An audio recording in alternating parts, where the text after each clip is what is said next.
Okay. Yep.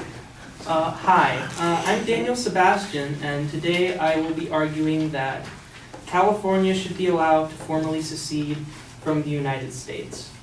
Now, this is a big issue, especially after this election. There have been groups formed to explore the secession from the United States, and people are feeling understandably worried and anxious about the direction the country is going for various reasons. So I will be making three arguments today. My first argument is that California has the resources to successfully secede. My second argument is that the current administration actively works against California interests. And my third is that secession will allow California to pursue their interests without interference. So first of all, California does have the resources to successfully succeed. According to the Washington Post, California is one of the few states where federal funding isn't a great leverage against California because the state funds a lot of our resources and works. California generated $405 billion in tax revenue in 2015, more than $100 billion more than the next closest state. California, and this means that California can give back to the federal government more than it takes. So resources aren't really a problem with considering secession.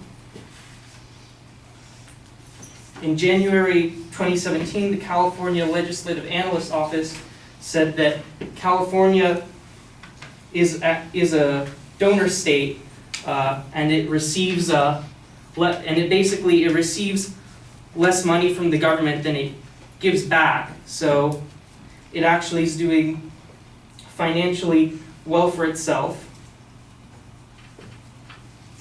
According to PolitiFact.com, the Pew Charitable Trust's made in March 2016 report that the federal government spent nearly $356 billion in California in the fiscal year of 2014, but California paid back $369 million in tax, so $13 billion to the government. So California, again, is just giving the government more than it's actually getting back from it. We also, again, according to PolitiFact, have a younger and wealthier population relatively to other states. So we can conceivably keep up this prosperity for years, since we seem to be attracting a lot of young workforce age people to our country, to our state. Yeah. California's, according to the Washington Post, California's finances have been in the black since the 2011 to 2012 fiscal year. So yes. So the second issue is that the current administration actively works against California interests.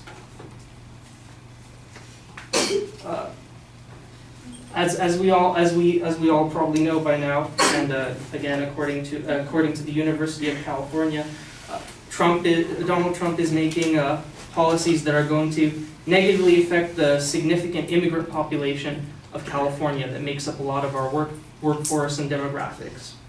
An order by Trump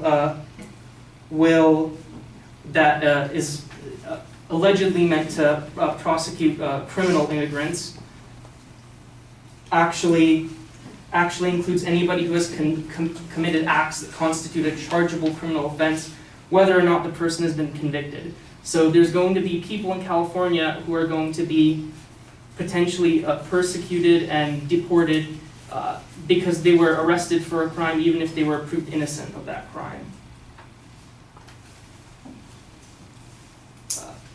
There's been a lot of rhetoric, again from the University of California, that there will be a wall built against Mexico, and that immigrants from Mexico are a problem, which is a problem for California because we rely on immigration from countries on Mexico to power our workforce, and they make up a significant part of our community. So if there were mass deportations, it would significantly negatively affect California. Donald Trump has also consistently stated that California committed massive voter fraud, and it seems to be an attempt to undermine the democratic process in California, according to PolitiFact.com.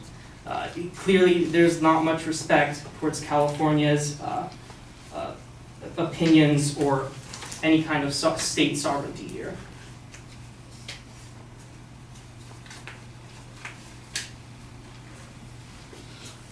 And for the third argument is that secession will allow California to pursue their interests without interference from the government.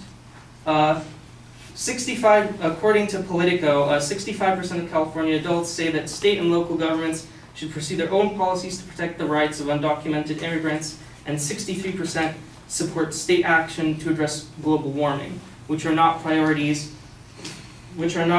priorities for this administration, and only California itself is probably going to do for ourselves.